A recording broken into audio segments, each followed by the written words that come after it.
Democratic presidential candidate Joe Biden said Tuesday that President Donald Trump's escalation of tensions with Iran proves him to be dangerously incompetent and puts the U.S. on the brink of war. Speaking in New York, Biden said Trump used a haphazard decision-making process to order the killing of Iranian Gen. Qasem Soleimani and has failed to communicate the rationale to Congress or U.S. allies around the world. Biden said Trump instead offered tweets, threats and tantrums that prove the Republican president to be dangerously incompetent and incapable of world leadership. Democracy runs on accountability, Biden said, urging Trump to consult with Congress on acts of war, as required by the Constitution. No one wants war. But it's going to take hard work to make sure we don't end up there accidentally. The former vice president's remarks were part of his second major foreign policy address of the campaign. This one comes less than a month before the Feb. 3 Iowa caucuses begin Democrats' 2020 voting, with Biden attempting to highlight his international experience in contrast both to Trump and his Democratic competitors. But the moment presents challenges for the 77-year-old candidate with nearly 5 decades in Washington. While his resume is longer than any Democratic presidential rivals, it comes with complications. Progressives hoping to make the world less militaristic point to Biden's 2002 vote authorizing the U.S. invasion of Iraq, suggesting that muddies his warnings about another Middle Eastern war.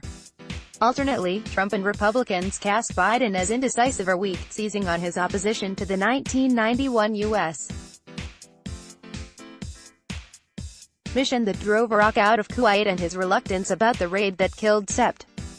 11 mastermind Osama bin Laden in 2011, when Biden was President Barack Obama's no. 2 Democratic presidential candidate Bernie Sanders, a Vermont senator who voted against President George W. Bush's Iraq War Powers request, calls it baggage. Former Bush and Obama Defense Secretary Robert Gates wrote in his memoir that Biden has been wrong on nearly every major foreign policy and national security issue for 40 years. Biden himself has been inconsistent in his pitch to voters, seemingly confident that searing criticism of Trump and implicit contrasts with less seasoned Democrats are enough. I've met every single world leader a U.S. president must know, Biden tells voters at some stops. On a first-name basis, he'll add on occasion. The Biden campaign's most viral moment was a video last month, titled "Laughed At," showing world leaders mocking Trump at a Buckingham Palace reception held during a NATO summit in London. Biden told reporters last month that foreign policy isn't in his Democratic opponent's wheelhouse, even if they can learn. Demonstrating his knowledge, Biden veered into explaining the chemistry and physics of SS-18 silos, old Soviet missiles. "It's just what I've done my whole life," he said. He's since touted endorsements from former Secretary of State John Kerry and members of Congress with experience in military combat and intelligence. Yet Biden doesn't always connect the dots with an explicit appeal to voters.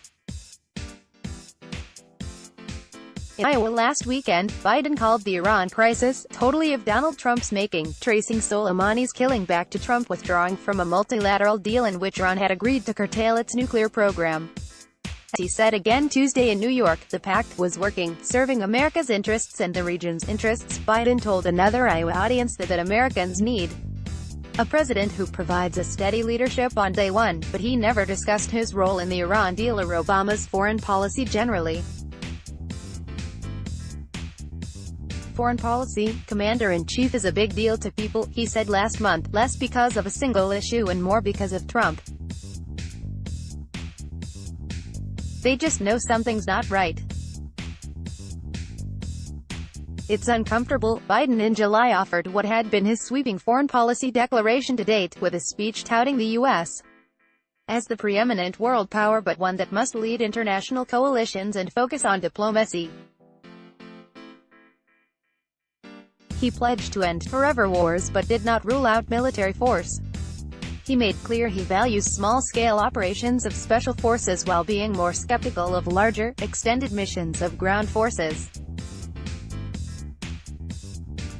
His advisors believe that reflects most Americans. They don't want the United States to retreat from the world. But they also don't want us overextended without any rational strategy or exit plan, said Tony Blinken, Biden's top foreign policy advisor, who has worked with him since he was the Democratic leader on the Senate Foreign Relations Committee. As vice president, Biden was at Obama's side for every major national security decision for 8 years. Biden led the administration's efforts to help Ukraine counter Russian aggression and on Iraq as the administration moved to bring the war it inherited there to an end. But Biden wasn't always in lockstep with Obama on major issues. He was among the advisors who argued against the bin Laden raid. Biden's explanation has changed over the years, varying from saying he recommended Obama wait for clearer identification of bin Laden at the Pakistan compound where he was killed to later saying he privately told Obama to go ahead. Blinken said Biden was never against pursuing bin Laden, as some Republicans say. Recalling how Biden immediately relayed his final private conversation with Obama, Blinken said Biden told the president to trust your instincts. Biden also lost an initial debate on Afghanistan shortly after Obama took office. Biden opposed sending surge forces, pushing instead for a focus on counterterrorism that would have required a smaller military footprint on the ground. Obama ultimately deployed 30,000 troops to Afghanistan. That could be viewed as a lesson learned after Biden initially voted to support Bush's 2002 request to use force in Iraq. Blinken said, though, that didn't necessarily mean Biden ever changed philosophy. His 2002 vote, Blinken said, was based on the president arguing he needed war power only as leverage for Iraqi leader Saddam Hussein to accept international weapons inspectors. That worked, Blinken said, then Bush decided to go to war anyway. Ultimately, Biden and his team believe voters are more interested in candidates' overall profiles than in litigating old debates. At every major turning point in history, he's played a central role, Blinken said. There is now a premium on exactly that kind of experience, and the wisdom and judgment that flow from it, Washington Bureau Chief Julie Pace in Washington and Associated Press writer Thomas Beaumont in Des Moines, Iowa, contributed to this report. Previous coverage. Let's block ads.